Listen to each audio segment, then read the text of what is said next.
तो अब बात करते हैं इस एंड चैप्टर की। हाल ही में क्रेमलिन में पुतिन ने राष्ट्रीय सुरक्षा परिषद की एक आपात बैठक बुलाई। इस बैठक में सुरक्षा परिषद के सभी सदस्य शामिल नहीं किए गए, बल्कि वही लोग बुलाए गए जो स्थायी तौर पर परिषद के सदस्य हैं। यानी पुतिन के एकदम भरोसेमंद सहयोगी ही इस बैठक में शरीक हुए। 2 घंटे की बैठक के बाद रूस के पूर्वी और पश्चिमी छोर पर बने 2 एयरबेस पर हलचल शुरू हो गई। 4 न्यूक्लियर बॉम्बर्स ने वहां से उड़ान भरी और एक आर्कटिक की तरफ रवाना हो गए। इसके बाद वॉशिंगटन से कीव तक फोन की घंटियां घनघनाने लगी। पुतिन ने आखिर ऐसा क्या कदम उठाया, क्यों उठाया और आखिर क्या होने वाला है, इस रिपोर्ट के जरिए समझिए। पोलैंड में ऐसा परमाणु जाल बुना गया है जिससे महासागर से महाविनाश का बवंडर कभी भी शुरू होने का खतरा मंडरा रहा है। महाविनाश के इस त्रिकोण ने ऐसे समीकरण बना दिए हैं कि धरती पर सबसे बड़े परमाणु हमले की आशंका बढ़ती जा रही है।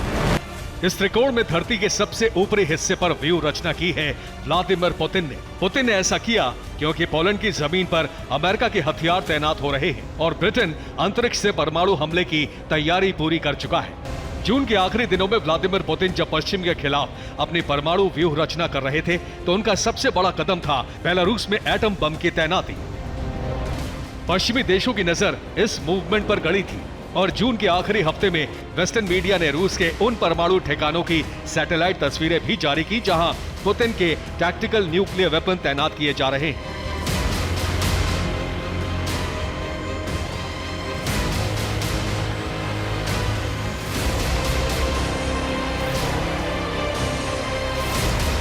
इन सैटेलाइट तस्वीरों के जारी होने के बाद 6 जुलाई को बेलारूस के राष्ट्रपति अलेक्जेंडर लुकाशेंको ने दुश्मनों को चेतावनी जारी कर दी।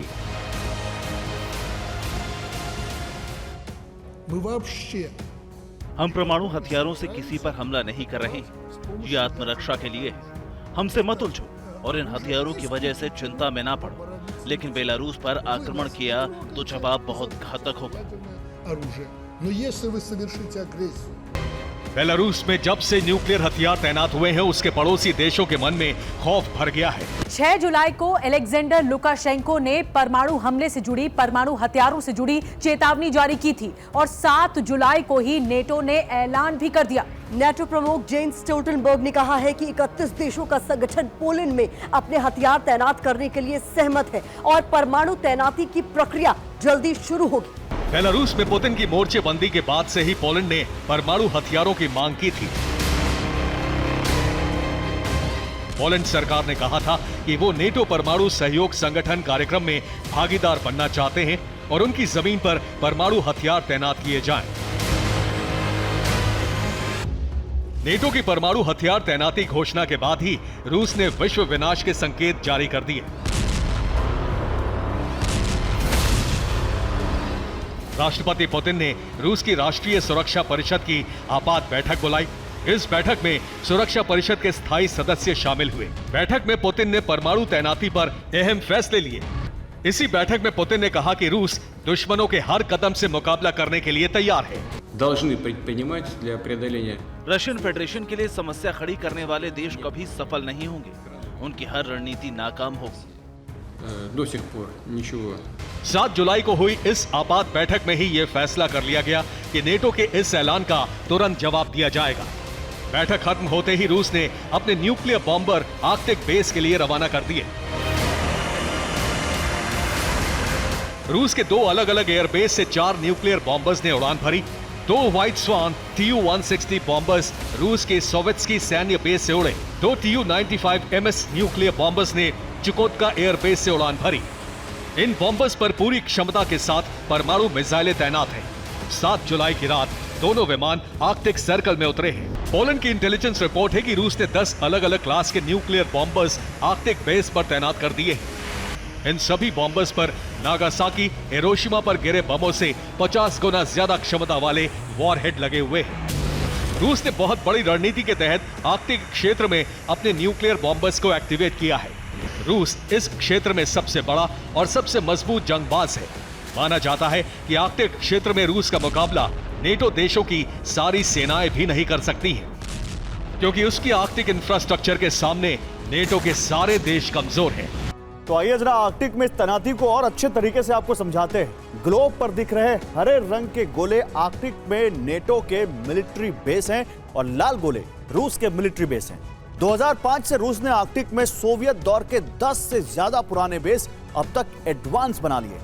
यहां एयर डिफेंस को चकमा देने वाली हाइपरसोनिक न्यूक्लियर मिसाइलें तैनात हैं। ग्लोब पर नजर आ रहे हरे रंग के एंकर वाले निशान आर्कटिक में नेटो देशों के नेवल बेस हैं और लाल रंग वाले एंकर के निशान रूस के नेवल बेस हैं। रूस ने आर्कटिक में पोर्ट, इंफ्रास्ट्रक्चर और जहाजों पर खूब खर्च किया है। इसी तरह हरे रंग वाले हवाई जहाज के निशान नेटो के एयरबेस हैं और लाल रंग के रूस के एयरबेस हैं। आर्कटिक में रूस की हवाई पट्टियां और एयरबेस सभी नेटो देशों के इंफ्रास्ट्रक्चर को मिलाने के बाद भी सबसे ज्यादा है और इसी तरह रूस की ग्राउंड फोर्स भी सभी नेटो देशों से ज्यादा संख्या में आर्कटिक में तैनात है। आर्कटिक बेस से रूस ने अपनी परमाणु व्यूह रचना तैयार कर ली है। आर्कटिक सर्कल में न्यूक्लियर तैनाती का मतलब है नेटो के कई देशों पर सीधा खतरा, खासतौर से नॉर्डिक रीजन में आने वाले देश। नॉर्डिक समूह में 5 देश हैं जो उत्तरी यूरोप के हैं। पहला डेनमार्क, दूसरा स्वीडन, तीसरा फिनलैंड, चौथा नॉर्वे और 5वां आइसलैंड। स्वीडन को छोड़ दें तो बाकी चारों देश नेटो संगठन का हिस्सा हैं। इन सभी देशों पर पुतिन की आर्कटिक परमाणु तैनाती से सीधा खतरा मंडराने लगा है। 11-12 जुलाई को लिथुआनिया की राजधानी विलिनियस में नेटो की बैठक होने वाली है। इस बैठक में रूस को घेरने की प्लानिंग तैयार की जाएगी। उससे पहले ही रूस ने नेटो के 4 नॉर्डिक सदस्यों सहित 5वें संभावित सदस्य स्वीडन के खिलाफ परमाणु घेराबंदी कर दी है। आशंका है कि जुलाई का महीना विश्व विनाश की चिंगारी भड़काने वाला है, क्योंकि अमेरिका भी मान चुका है कि इसी महीने में पुतिन परमाणु हमले का ट्रिगर दबा सकते हैं। इसीलिए ब्रिटेन ने भी खतरा महसूस करते हुए अंतरिक्ष के परमाणु हमले का प्लान तैयार कर लिया है। ब्रिटेन अंतरिक्ष से धरती पर एटमी हमले की तैयारी कर रहा है। ब्रिटेन ने भी चीन की तरह लॉन्ग मार्च रॉकेट बनाने का कार्यक्रम शुरू कर दिया है। इस रॉकेट की मदद से ब्रिटेन न्यूक्लियर मिसाइल लॉन्च करेगा। हालांकि चीन की तरह न्यूक्लियर अटैक करने के लिए ब्रिटेन को अभी हाइपरसोनिक तकनीक हासिल करनी होगी। पूरा यूरोप एकजुट होकर रूस को घेरने और युद्ध हराने की तैयारी में जुटा है। यही पुतिन के क्रोध की वजह है। अगर रूस के खिलाफ नेटो की मोर्चेबंदी और तेज हुई तो आर्कटिक बेस से न्यूक्लियर हमला तय माना जा रहा है। Bureau report, TV9 Bharatvarsh.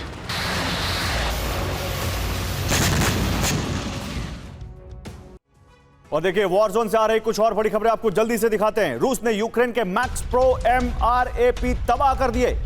रूसी सेना ने हॉवित्जर तोपों से लगाया सटीक निशाना और यूक्रेन के MRAP कुछ इस तरह से तबाह कर दिए। एक और बड़ी खबर, रूस यूक्रेन जंग के बीच दहला देने वाला वीडियो सामने आया है। यूक्रेनी सैनिक ने बेहद करीब से मारी गोली। सीधा रूसी जवान के सिर में यूक्रेनी सैनिक ने गोली मारी बेहद करीब से।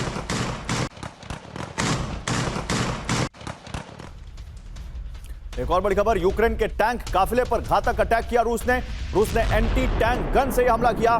बारूद से भरे टैंक में भीषण धमाका किया। यूक्रेनी टैंक्स का काफिला तबाह हो गया। यूक्रेनी फोर्स पर भीषण मिसाइल अटैक किया गया। एक और वॉर ब्रेकिंग, रूस ने टॉर्नेडो S से बरसाई मिसाइलें। 120 किलोमीटर की रेंज तक किया हमला। मल्टीपल लॉन्च रॉकेट सिस्टम है टॉर्नेडो S। और क्रिमिनिया में रूसी फोर्स का बड़ा attack. S-60 anti aircraft gun से हमला किया। यूक्रेन के 10 सैन्य बेस पर निशाना साधा। रूस के रक्षा मंत्रालय ने यह वीडियो जारी करके जानकारी दी है।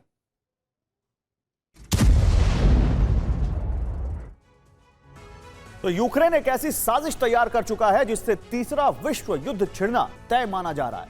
रूस ने वाशिंगटन को चेतावनी दी है कि ज़ेलेंस्की पूरी धरती को नरक में झोंकना चाहते हैं। दरअसल रूस की इंटेलिजेंस रिपोर्ट यह है कि ज़ेलेंस्की अमेरिका को सीधे युद्ध में घसीटने के लिए एक विनाशक प्लान तैयार कर चुके हैं। यह प्लान पर्ल हार्बर जैसा होगा, यानी अमेरिका के हवाई बेस पर हुआ वो हमला जिसके बाद अमेरिका ने जापान पर परमाणु अटैक किया था। ऐसी ही विनाशक साजिश का ब्लूप्रिंट लीक हो चुका है। ज़ेलेंस्की ने यूरोप के 10 अमेरिकी ठिकानों पर अटैक करने का प्लान बनाया है। कौन से हैं ये टारगेट, इस रिपोर्ट में देखिए। युद्ध जब बल से ना जीता जाए तो छल काम आता है। यूक्रेन पर रूस ने इतने बड़े प्रहार किए हैं कि यूक्रेन को नेटो देशों से मिली ताकत भी अब खत्म हो चुकी है। पूरब से लेकर पश्चिम तक पूरा यूक्रेन दहल उठा, हथियार गोदाम नष्ट हो गए, बड़ी तादाद में सैनिक मारे गए। रूस के हमलों के बाद ज़ेलेंस्की ने खुद यह माना कि यूक्रेन काउंटर ऑफेंसिव में रूस को कुछ खास नुकसान नहीं पहुंचा सका, बल्कि उल्टे यूक्रेनी फोर्सेस को बड़ा नुकसान उठाना पड़ा है। ज़ेलेंस्की ने कहा है कि नेटो ने हथियार पहुंचाने में देरी की, इसकी वजह से रूस को किलेबंदी और माइंस बिछाने का मौका मिला। यूक्रेन का काउंटर ऑफेंसिव इससे बहुत धीमा हो गया, इसकी वजह से काउंटर ऑफेंसिव में यूक्रेन को भारी नुकसान भी उठाना पड़ा है। अमेरिकी और नेटो देशों के हथियारों से भी यूक्रेन रूसी कब्जे वाले इलाकों को आजाद नहीं करा पाया है। अमेरिका में रूस के राजदूत एनातोली एंटोनोव ने इस बात का दावा किया है कि अब यूक्रेन नेटो देशों को सीधे युद्ध में उतारने के लिए साजिश कर रहा है। अनातोली एंटोनोव ने कहा है कि यूक्रेन अमेरिका को जंग में उतारना चाहता है। यूक्रेन की साजिश है कि वर्ल्ड वॉर 3 शुरू हो जाए। अगर अमेरिका या नेटो युद्ध में उतरे तो महाविनाश शुरू हो जाएगा। वॉशिंगटन को रूस के राजदूत ने चेतावनी दी है कि अमेरिका और यूरोप की जनता युद्ध नहीं चाहती, लेकिन यूक्रेन पूरी धरती को युद्ध की आग में झोंकने वाली साजिश तैयार कर चुका है। सवाल ये कि यूक्रेन ऐसा क्यों कर सकता है? इस बात की कितनी आशंका है कि यूक्रेन वर्ल्ड वॉर 3 शुरू कराने वाले कोवर्ट ऑपरेशन को अंजाम दे। ज़ेलेंस्की ने 5 जुलाई को कहा कि नेटो से मिलने वाली मदद में देरी की वजह से काउंटर ऑफेंसिव फेल हो गया। रूस अभी भी यूक्रेन का 16% से ज्यादा क्षेत्र कब्जा किए बैठा है। यूक्रेन को युद्ध को नतीजे पर लाने की जल्दी है, जबकि रूस लंबे युद्ध के लिए तैयार है। यूक्रेन को रूस की जमीन पर हमला करने वाले लॉन्ग रेंज हथियार नहीं मिल रहे हैं। रूस की जमीन पर जंग नहीं होने से रूस के सामने हालात खराब नहीं है। यूक्रेन रूसी मोर्चे पर हमला करे या फिर रूस यूक्रेन के मोर्चों पर, तबाही सिर्फ यूक्रेन में हो रही है। इसीलिए रूस ने यह चेतावनी जारी की है कि यूक्रेन अमेरिका को युद्ध में उतारने के लिए छल का इस्तेमाल कर सकता है। रूस की इस चेतावनी के बाद माना जा रहा है कि वर्ल्ड वॉर 2 को परमाणु विनाश तक लाने वाला पर्ल हार्बर जैसा हमला एक बार फिर हो सकता है। पर्ल हार्बर पर हमले के बारे में साजिश की कई कहानियां हैं। उनमें से एक कहानी यह भी है कि अमेरिका और ब्रिटेन ने मिलकर जापान से यह हमला करवाया था।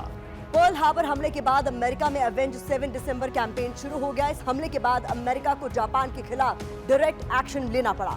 तो सवाल ये कि क्या ज़ेलेंस्की भी किसी ठिकाने पर ऐसे विनाशक हमले की साजिश तैयार कर चुके हैं जिससे अमेरिका को सीधे रूस यूक्रेन युद्ध में उतरना पड़े? अगर ऐसा है तो यूक्रेन की साजिश का टारगेट बनने वाले वो कौन से ठिकाने हो सकते हैं जिसकी वजह से अमेरिका को युद्ध में उतरने के लिए मजबूर होना पड़ेगा? तो आइए आपको ये जरा तफसील से समझाते हैं। ज़ेलेंस्की का पहला टारगेट है ज़पोरिजिया न्यूक्लियर पावर प्लांट। इसमें विस्फोट करके रेडिएशन लीक किया जा सकता है। यूक्रेन का दूसरा टारगेट बन सकता है बेल्जियम का क्लेन ब्रोगेल शहर। यहां अमेरिका के एयरबेस पर हमला किया जा सकता है। तीसरा संभावित टारगेट हो सकता है एवियानो शहर, यहां भी यूएस का एयरबेस है। चौथा टारगेट हो सकता है नीदरलैंड्स के वॉकेल में अमेरिकी एयरबेस। ज़ेलेंस्की के निशाने पर 5वीं जगह हो सकती है जर्मनी के बुशेल में अमेरिकी एयरबेस। छठा टारगेट नेटो सदस्य देश पोलैंड की राजधानी वॉर्सा हो सकती है। 7वां टारगेट बन सकता है नेटो सदस्य लिथुआनिया का विलिनियस शहर। और 8वां टारगेट हो सकता है इटली के नेपल्स में यूएस नेवी का सपोर्ट बेस। 9वां टारगेट भी स्पेन के रोटा में यूएस नेवी का बेस स्टेशन हो सकता है। और 10वां टारगेट हो सकता है यूनाइटेड किंगडम के डिएगो गार्सिया में अमेरिकन नेवी का बेस। इन 10 टारगेट पर यूक्रेन कोवर्ट ऑपरेशन के तहत हमला कर सकता है। इस हमले का इल्जाम रूस के सिर मढ़ा जाएगा। अगर ज़पोरिजिया न्यूक्लियर पावर प्लांट, नेटो क्षेत्र, अमेरिका के एयरबेस या नेवल बेस पर हमला हुआ तो अमेरिका रूस के खिलाफ सीधे युद्ध में उतर जाएगा। रूस अगर यह दावा कर रहा है कि यूक्रेन अमेरिका को सीधे युद्ध में घसीटने की साजिश कर रहा है तो इस पर ज्यादा अचरज नहीं होना चाहिए, क्योंकि एक बार पहले भी रूस अमेरिका के सीधे टकराव के हालात बन चुके थे और उसका जिम्मेदार यूक्रेन ही निकला था। 15 नवंबर 2022 को पोलैंड के एक गांव में S-300 मिसाइल गिरी। इसके बाद वॉर्सो से वॉशिंगटन तक तनाव फैल गया। रूस अमेरिका के बीच युद्ध छिड़ने का तनाव बन गया। यूक्रेन ने दावा किया कि मिसाइल रूस ने चलाई है। जांच में पता चला कि मिसाइल यूक्रेन के एयर डिफेंस सिस्टम से फायर हुई थी। तब भी ये सवाल उठे कि क्या यूक्रेन ने जानबूझकर रूसी एयर डिफेंस सिस्टम की मिसाइल पोलैंड की तरफ फायर की, जबकि पोलैंड की दिशा से रूस यूक्रेन पर मिसाइल हमले नहीं करता। 15 नवंबर के बाद से कई बार ऐसे घटनाक्रम हुए जब रूस अमेरिका के बीच सीधी जंग के आसार बने, लेकिन इस बार रूस ने साफ कहा है कि यूक्रेन पूरी धरती को नरक में झोंक रहा है। यूरोप के सबसे बड़े न्यूक्लियर पावर प्लांट पर यूक्रेन फॉल्स फ्लैग ऑपरेशन करने वाला है। पश्चिम को यूक्रेन की लगाम कसनी चाहिए, वरना तीसरा विश्व युद्ध शुरू हो जाएगा। रूस और यूक्रेन दोनों ये दावा करते रहे हैं कि ज़ैपोरिज़िया परमाणु युद्ध का एपिसेंटर बनने वाला है। दोनों ओर से हो रहे दावों से आशंका बढ़ती जा रही है कि एक फॉल्स फ्लैग ऑपरेशन हुआ तो धरती के विनाश का चक्र शुरू हो सकता है। Bureau report, TV9 Bharatvarsh. और देखिए एक और बड़ी खबर, यूक्रेन को क्लस्टर बम पर अमेरिका का दावा। अमेरिकी एनएसए ने दावा किया है फिलहाल मदद का ये रास्ता जरूरी है, ये कहा है अमेरिका के राष्ट्रीय सुरक्षा सलाहकार जेक सुलिवन ने। रूस भी कर रहा है क्लस्टर बम का इस्तेमाल, ये अमेरिकी एनएसए ने दावा किया है और उनका कहना है कि फिलहाल यूक्रेन को ये रास्ता जरूरी है मदद का। लेकिन नेटो में कहीं ना कहीं इसको लेकर दरार दिख रही है। नेटो में एक राय नहीं है यूक्रेन को क्लस्टर बम देने के लिए।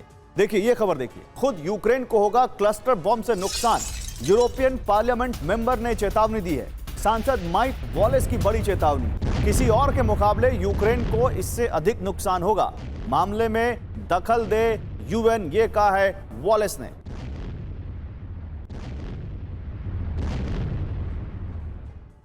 स्पेन भी क्लस्टर बम के इस्तेमाल के खिलाफ है, यह बड़ी खबर आ रही है। स्पेन की डिफेंस मिनिस्टर का बड़ा बयान, किसी भी हालत में क्लस्टर बम का इस्तेमाल ना हो। यानी स्पेन, यूरोपियन यूनियन, ब्रिटेन, ये तमाम देश, इनफैक्ट कनाडा नहीं चाहते कि क्लस्टर बम यूक्रेन को दिया जाए। तो यूक्रेन की मदद के लिए अमेरिका टैंक भेज रहा है, बम, गोला बारूद भेज रहा है, यहां तक कि मिसाइल डिफेंस भी भेज रहा है। मगर अब यूक्रेन को एक ऐसे विनाशक हथियार की सप्लाई होनी है जो दुनिया के करीब 120 देशों में प्रतिबंधित है, जिसके युद्ध में इस्तेमाल करने पर बैन लगा हुआ है। और जानते हैं इस विस्फोटक हथियार पर प्रतिबंध खुद अमेरिका ने लगाया है। लेकिन आपको बता दें कि इसी विनाशक बम के इस्तेमाल से सुपर पावर ने 68 साल पहले एक मुल्क में तबाही मचाई, भीषण नरसंहार किया था। करीब 9 सालों तक हर 8 मिनट में एक बम गिराया था। तो क्या उसी युद्ध नीति का इस्तेमाल अब रूस के खिलाफ होगा? आखिर क्या है बाइडेन का ऑपरेशन का रोलिंग थंडर, ये देखिए। एक ऐसा विनाशक जिसका इस्तेमाल युद्ध में नाजायज है, एक ऐसा विस्फोटक बम जिसे दुनिया के करीब 100 देशों ने बैन कर रखा है, एक ऐसा घातक हथियार जिसके प्रहार भर से ही भीषण नरसंहार हो सकता है। अब उसी प्रलयंकारी बम से यूक्रेन तबाही मचाएगा, रूस की सरजमी को दहलाएगा। 500 दिनों से जारी रूस यूक्रेन वॉर में सनसनी मचाएगा। जी हां, यूक्रेन को अमेरिका ने एक ऐसा हथियार देने पर हामी भरी है जिस पर खुद अमेरिका ने प्रतिबंध लगाया। और जानते हैं वो क्या है? क्लस्टर बम, जिसकी सप्लाई जल्द ही यूक्रेन को होने की संभावना जताई जा रही है, क्योंकि काउंटर ऑफेंस फेल होने के बाद यूक्रेन ने अमेरिका पर युद्ध सामग्री भेजने का जबरदस्त दबाव बनाया है। और जानते हैं यूक्रेन की सिर्फ एक डिमांड है और वो है प्रतिबंधित क्लस्टर बम की खेप। ऐसे में दावा यह भी किया जा रहा है कि यूक्रेन के दबाव के चलते अमेरिका क्लस्टर बम भेज सकता है। प्रेसिडेंट बाइडेन क्लस्टर बम की सप्लाई पर मोहर लगा सकते हैं। अगर यूएस डिफेंस ने क्लस्टर बम की खेप यूक्रेन डिलीवर कर दी, अगर यूक्रेनी सेना ने रूस पर क्लस्टर बम दागे, तो फिर भीषण तबाही तय है। ठीक वैसे ही जैसे 50 के दशक में वियतनाम वॉर में हुई थी। वैसे तो इतिहास में कई भयानक युद्ध लड़े गए, लेकिन 68 साल पहले एक ऐसा युद्ध हुआ जिसमें लाखों लोगों की मौत हुई। और ये जंग करीब 20 साल तक चलती रही, क्योंकि ये जंग यूएसएसआर और यूएस के कोल्ड वॉर की चपेट में आई। और देखते ही देखते वॉर की चपेट में लाखों लोग आ गए। भीषण नरसंहार हुआ, क्योंकि इस जंग में अमेरिका ने क्लस्टर बम का इस्तेमाल किया था। वियतनाम वॉर ना ही किसी खजाने और ना ही कुछ जताने के लिए लड़ी गई, बल्कि ये युद्ध वियतनाम में शांति और आजादी के लिए हुआ। मगर सोवियत संघ और अमेरिका की प्रोपेगेंडा को सेटिस्फाई करने के लिए जो युद्ध 20 सालों तक चला, उसे इतिहास कभी नहीं भूला।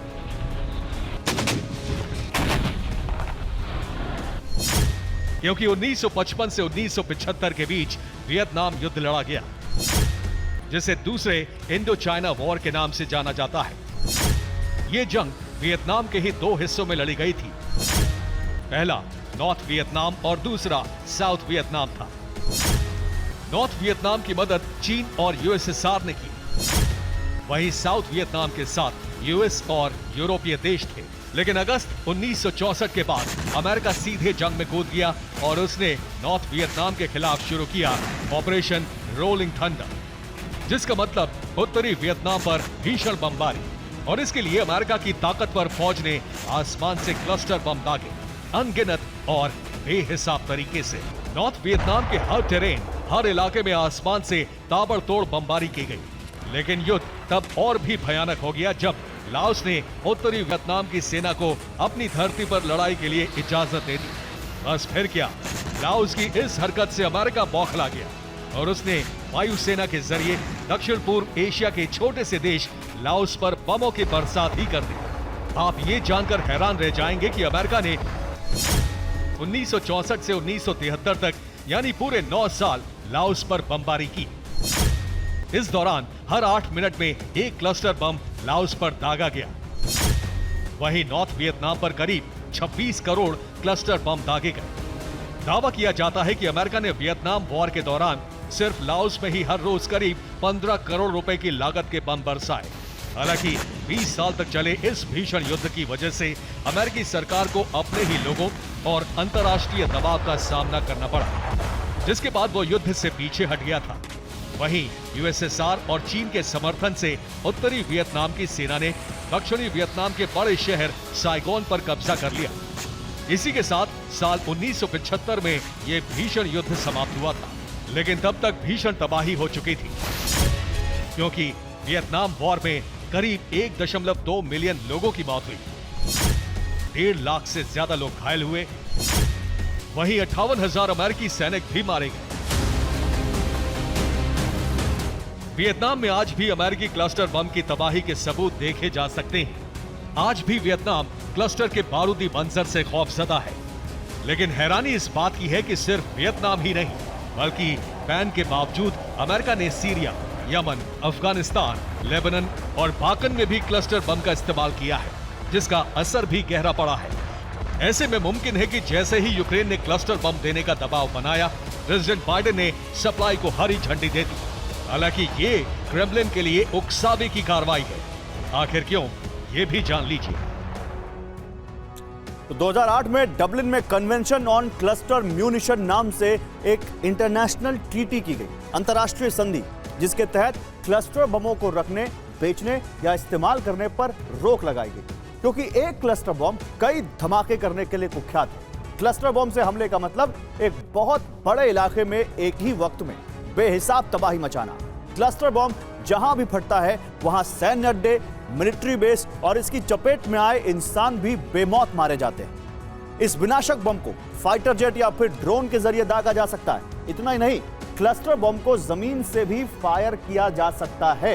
ये खतरनाक इसलिए माने जाते हैं क्योंकि मुख्य बम से निकलने वाले कई सारे छोटे विस्फोटक निर्धारित लक्ष्य के आसपास भी भारी नुकसान पहुंचाते हैं।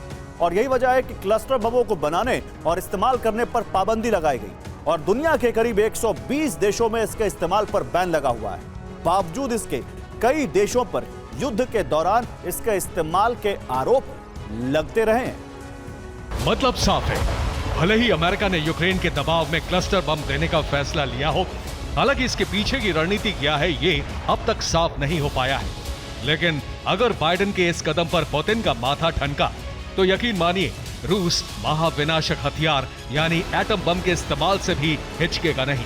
वैसे भी पुतिन न्यूक्लियर वेपन्स के इस्तेमाल पर अपना स्टैंड साफ कर चुके हैं। अगर रूस पर किसी भी तरह की आंच आई तो पलक झपकते ही वो एटमी हमले का ट्रिगर दबा देंगे। और सबसे अहम बात यह है कि भले ही वियतनाम वॉर में अमेरिका ने क्लस्टर बम का इस्तेमाल किया, लेकिन आखिरकार जंग नॉर्थ वियतनाम ने ही जीती। और इस बार तो अमेरिका के सामने रूस जैसा महाबली है, जिसके बारूदी जखीरे में क्लस्टर बम भी है और परमाणु बम भी। Bureau report, TV9 Bharatvarsh.